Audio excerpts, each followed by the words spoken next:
naman ang exam day sa aming eskwela sa depositor na, ay meron ako mga 5 tips. Tapos sabi ko boss na naman, 5 tips para sa exam. Una, review.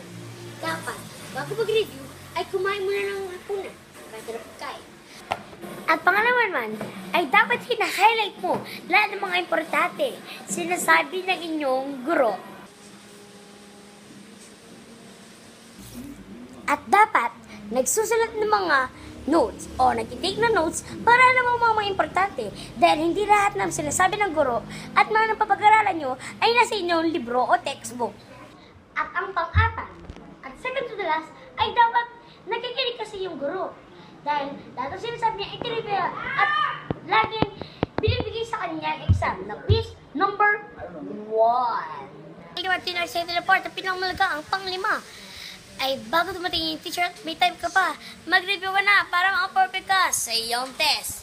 Ang pang-5. Just for it, Pado! Dun dun dun dun.